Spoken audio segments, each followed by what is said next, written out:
Greetings, brothers. There comes a moment when even the greatest fire burns low when the hammer stills, and the forge grows quiet. On that day, we do not grieve, we wait. For silence is never death to the Salamanders. It is the breath between heartbeats, the pause before the hammer strikes again. So it was with our father, Vulkan, when he vanished into the night of the galaxy. When the flames of his presence were no longer felt upon Nocturne, the chapter did not cry out in despair. We listened, for we knew that the silence of the forge does not mean the flame has died, only that it burns unseen in deeper places. In that silence, we found whispers, tales of his final gift, a relic, perhaps, a weapon, perhaps not, a truth carried in flame. It is said that the Father's last act was not wrought of metal, but of mercy, that he left us a gift not to conquer, but to endure. And so the story begins not in the roar of battle, but in the dim glow of a forge left cooling. For all who seek Vulkan's final gift must first learn to hear what the fire says when it no longer speaks. In the twilight years of the Great Crusade, the galaxy burned with triumph and sorrow alike. Vulkan, ever the humble smith among giants, carried both upon his shoulders. He had seen worlds remade and brothers lost. He had tempered humanity's hope upon the anvil of endless war. And when treachery tore the heavens asunder, when brother slew brother beneath the eyes of gods, he walked a path no map could follow. Legends differ in detail. Some say he returned to Nocturne after the fires of Istvan, his spirit heavy with grief. Others whisper that he wandered the void, searching for meaning beyond victory and vengeance alike. But all tales agree on this. Wherever he went, he forged one final thing. Not for war, not for glory, but for us. Some claim it was the Talisman of Flame, a device capable of reigniting the dying suns of mankind. Others believe it was a seed, a fragment of his own gene essence, meant to awaken when the Salamanders were most in need. And there are those, like myself, who believe the gift was neither weapon nor relic, but truth itself. For in every legend, Vulkan is not found grasping his creation. He is found giving it away. Perhaps that is the true secret. The gift was never his to keep. It was a lesson left to echo through ages, that the greatest act of strength is to let go, to trust that those you forged will carry your flame forward. Among the sons of Nocturne, we speak often of the 9 relics of Vulkan. We name them as sacred: the Spear of Flame, the Gauntlet of the Forge, the Obsidian Plate, and others whose power once turned the tides of war. But in the secret halls, whispered beneath the roar of the forges, there is talk of a 10th, the hidden, the unseen. We call it the final gift, the first 9 we can touch, the 10th we can only feel. When I was a neophyte, I asked my chaplain what it meant. He looked upon me with eyes the color of cooling embers and said, "The 10th relic cannot be found, brother. It must be forged within you." I did not understand then. I thought he spoke in riddle, as old warriors often do. But decades later, after the sieges, after the loss of comrades whose names are now ash in the wind, I understood. The final gift is not a thing. It is a becoming. Each time, a salamander chooses compassion over cruelty. Each time he lifts the fallen instead of stepping over them. Each time he endures when all else fails, the Father's hand is upon him. That, brothers, is Vulkan's last forge. Not metal, not fire, but the human heart made divine through endurance. Still, the stories persist, for the Salamanders are keepers of legend as much as warriors. Some say the final gift lies hidden in the heart of Mount Deathfire itself. Others claim it drifts among the stars, sealed within a capsule that will return only when the galaxy's last forge grows cold. There are those who swear they have seen visions.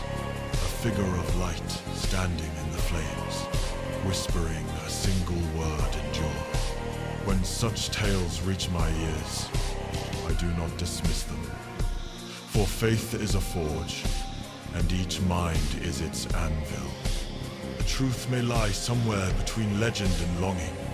We have searched. Oh, how we have searched. Centuries of quests, pilgrimages, wars waged in the Father's name. Yet every time we draw near, the flame fades, and the hand we seek turns to shadow. Perhaps that too is part of the gift that we must always seek, never possess.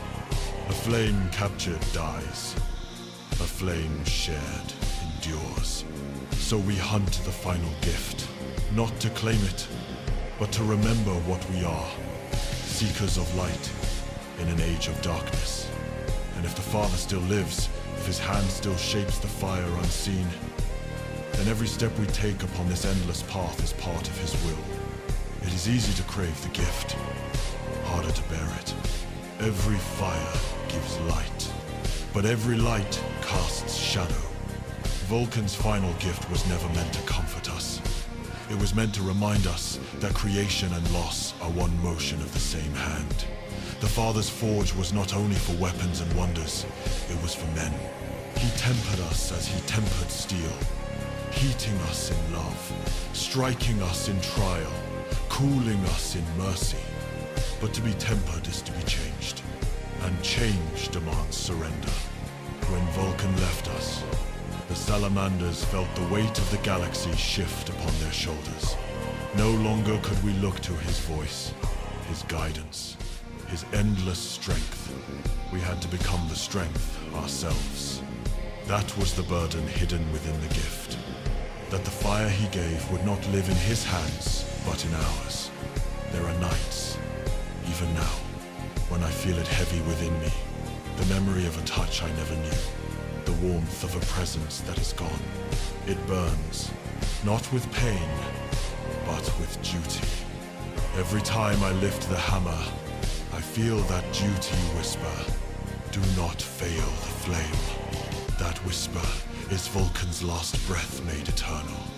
That whisper is the gift. On Nocturne, the people keep small forges in their homes. They light them at dusk and let them burn until dawn. The smoke rises into the night sky, each trail a prayer, each spark a name. When I was young, I watched those lights from the monastery walls and wondered if the Father could see them from wherever he had gone. Now I know that he can, for every light that burns in the dark is a part of him. We keep our own forges, deep in the chapter's halls. Each is tended by a brother who once fell and rose again. When a salamander dies, his ashes are placed upon the anvil, and a fragment of his armor is melted into the next weapon forged. Thus, the fire of one life becomes the strength of another. Perhaps that too is the final gift, that the Father taught us how to make meaning from loss, to take sorrow and hammer it into purpose, to turn every death into something that endures. I have forged blades from the remains of brothers. I have held weapons that sang with their memory, and when the strike fell true, I swear I felt their hands guiding mine. That is the way of the Salamanders. The dead are not gone, they are the heat within the metal, the strength behind the blow. There are nights when the forge fire burns too bright to rest. In that glow, dreams come, not visions of prophecy, but of remembrance. I see Vulkan standing before the anvil. He does not speak, he simply shapes. The hammer rises and falls, and each strike sends ripples through the dark. From the metal's heart pours light, and within that light, I see the faces of my brothers. When I wake, the forge is cold again, yet the memory remains. I understand now what the dream means. The Father is still forging us. The anvil is time itself. The hammer is our endurance.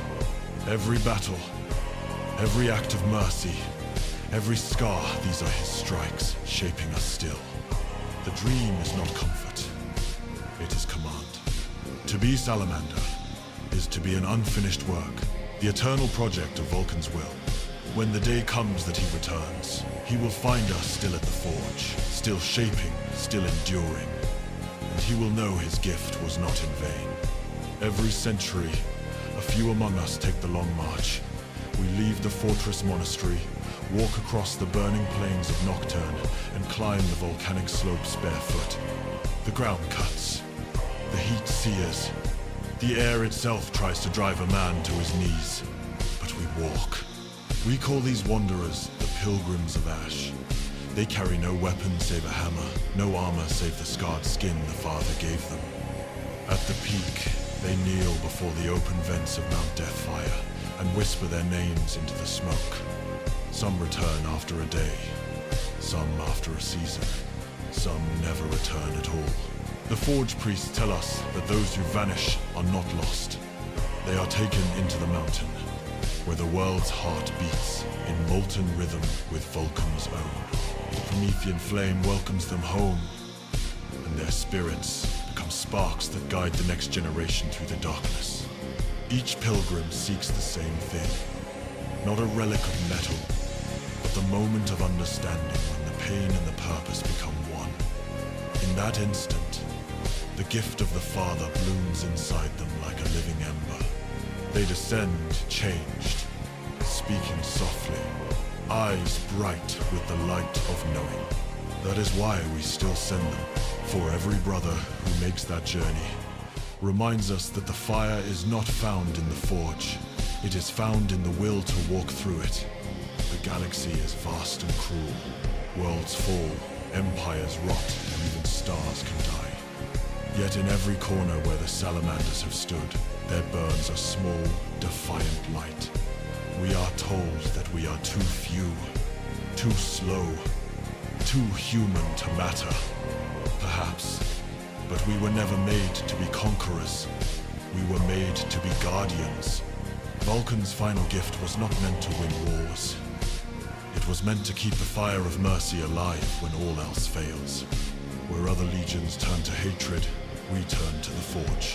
Where others sought domination, we sought protection.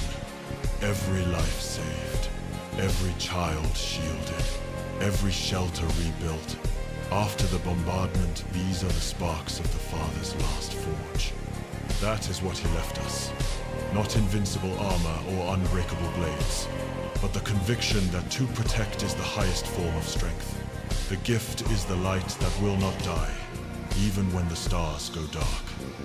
And when the last forge cools, when the last salamander falls, I believe that light will rise again from the ashes, from the memory of what we chose to be, and the Father will know his sons remain true.